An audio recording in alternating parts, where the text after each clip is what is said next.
Bismillahirrahmanirrahim. Wassalatu wassalam ala ashrafil mursalin. Assalamu alaikum. Bonjour tout le monde. Dans cette vidéo, je vais faire la suite 3 pour les rappels de résultats du traitement de signal plus filtrage analogique. Donc aujourd'hui, on va voir un chapitre sur les signaux discrets. On va voir l'échantillonnage et la transformée de Fourier discrète.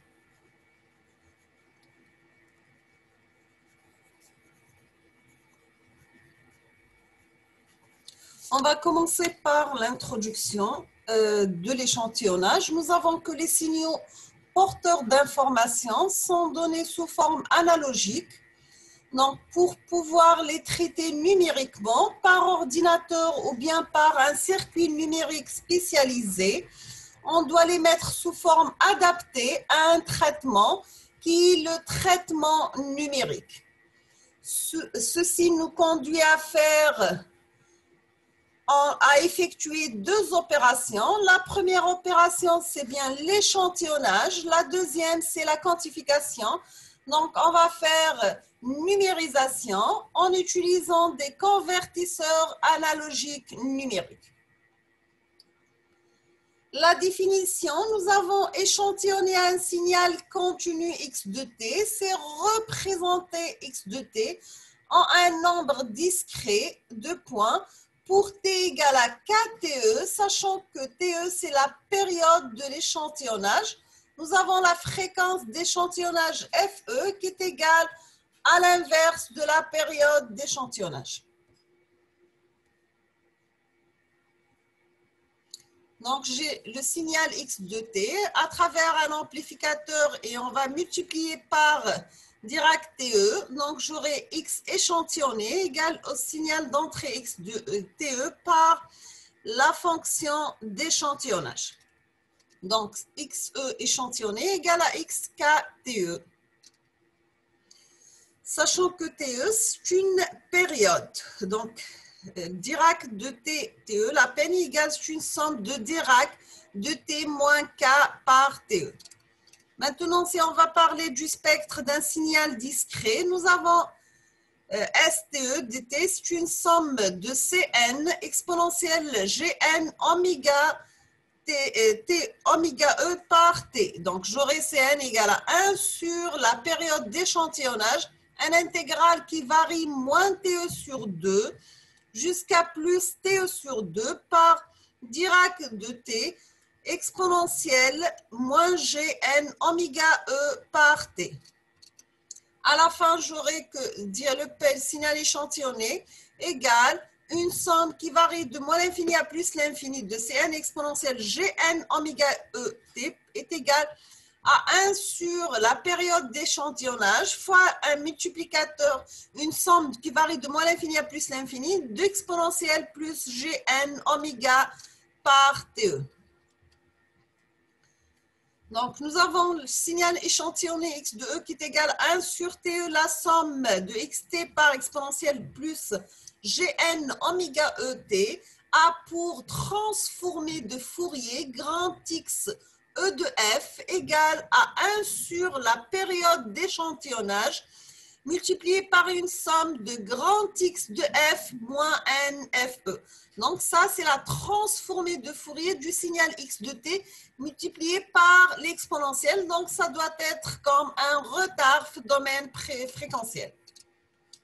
Le spectre d'un signal discret continu périodique de période fe. Donc j'ai xe qui varie entre moins fm max et plus f max d'une amplitude égale à 1.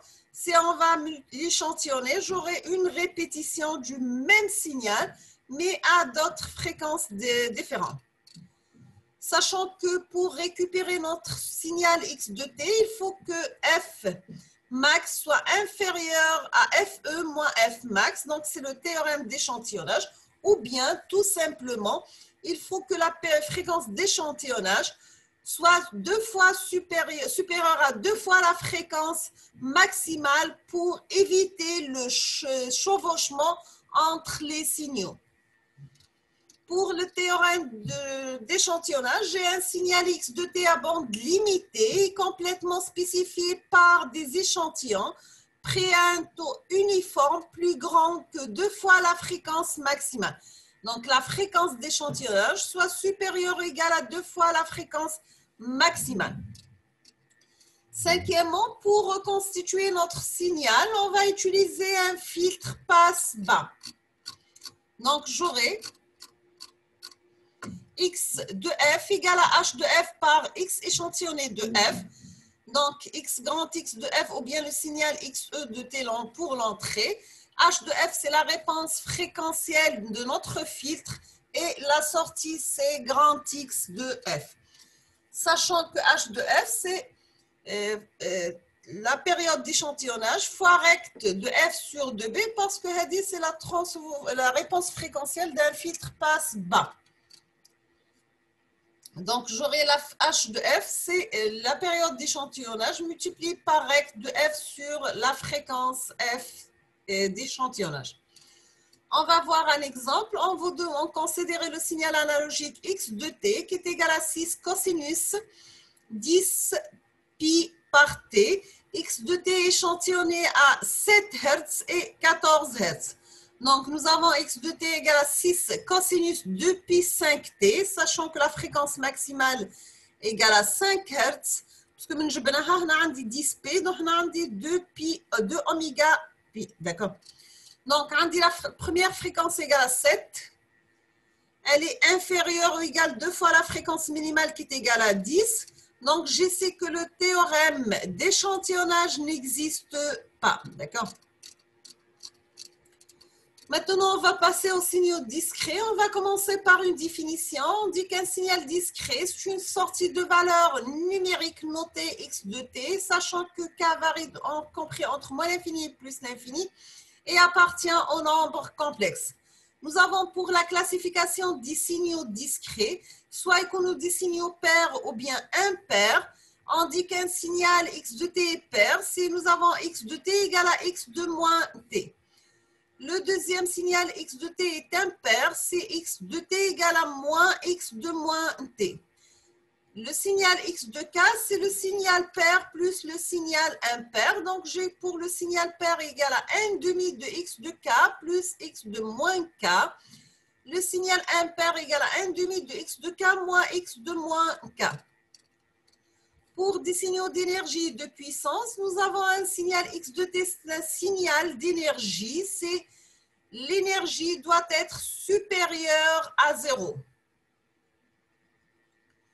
Donc, j'ai l'énergie, elle doit être supérieure à 0 et inférieure à plus l'infini, qui est égal, donc sachant que de x égale, c'est une somme pour k varie de moins l'infini à plus l'infini, de xk en valeur absolue élevée au carré. Un signal xk, c'est un signal de puissance. Si nous avons la puissance comprise entre 0 et plus l'infini, sachant que la puissance égale la limite de 1 sur grand N, quand grand N tend vers l'infini, d'une somme de k qui varie de moins 1 sur 2 jusqu'à plus 1 sur 2, de x de k du x de t à la puissance élevée au carré. Donc, si nous avons un signal à puissance, donc automatiquement, l'énergie égale à l'infini.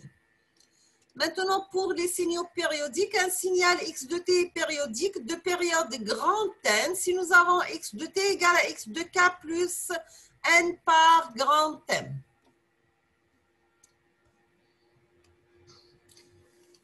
Exemple, nous avons x1 de k égale à cosinus 0,2 pi k, x2 de k égale à sinus 0,3 pi k, x3 de k égale à cosinus 0,5 de k. Nous avons oméga 0 égale à 0,2 fois pi, donc il est égal à 2 sur 10 pi. Donc j'aurai n égale à 10 par oméga 0 sur 2 pi qui est égal à 1 sur 10. La même chose pour oméga 3 qui est égal à 0,3 égale pi, donc qui est égal à 2 pi sur 20 sur 3. Donc j'aurai oméga 0 égale à 3 sur 20.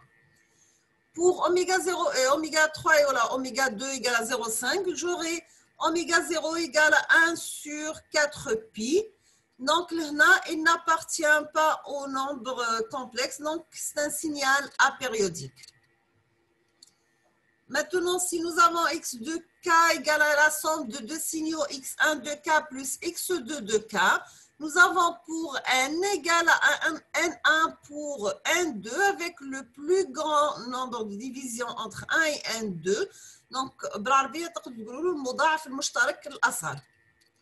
nous avons un exemple. Donc, j'ai cosinus 0,2 par racine 0,25 pi k plus sinus 0,25 pi k. Donc, j'ai oméga 1 sur 2 pi égale à 0,2 pi sur 2 fois la période t. Donc, j'aurai oméga 1 égale à oméga. N1 pardon, égale à oméga. La même chose, on fait la même chose, j'aurai oméga 2 égale à 4. Et pour avoir المضاعف المشترك الأكبر ما بيناتهم بين 10 pardon c'est 10 اللي هنا مش أوميغا donc la lecture ماهيش lisible l'écriture ماهيش lisible pardon j'arrive pas à lire donc j'aurai oméga 1 sur 2 pi qui est égal à 1 sur 10 donc j'ai N1 égal à 10 N2 égal à 4 donc المضاعف المشترك الأصغر ما بيناتهم entre 10 et 4 c'est bien le 40. Nous avons aussi quelques signaux particuliers. On va commencer par l'impulsion de Dirac. J'ai l'impulsion de Dirac égale à 1 pour k égale à 0, égale à 0 pour k différent de 0. L'échelon unité, U de k qui est égal à 1 pour k supérieur ou égal à 0, égale à 0 pour k inférieur à 0. Donc, j'aurai que l'impulsion de Dirac, c'est la différence de deux échelons. Donc, c'est U de k moins U de k moins 1. U de k, c'est une somme de Dirac de f, de k ou de f varie de moins l'infini à plus l'infini, sachant que la somme de Dirac de k égale toujours à 1. Ou l'échelon, c'est la somme de, je pourrais avoir le signal rampe à partir de k par U de k. Maintenant, si on va parler de la transformée de Fourier à temps discret, la transformée de Fourier à temps discret, on va commencer par une définition. Nous avons la transformée de Fourier d'un signal discret donnée par la formule suivante. X de f égale à une somme de k varie de moins l'infini à plus l'infini de x de k par exponentielle moins g de pi fk. Nous avons x de f existe si la série elle est convergente, c'est-à-dire la somme qui varie de moins l'infini à plus l'infini de la valeur absolue de x de k par exponentielle moins g de pi fk doit être inférieure à l'infini. Nous avons x de f plus 1 égale à x de f de période égale à, si la période égale à 1 bien sûr.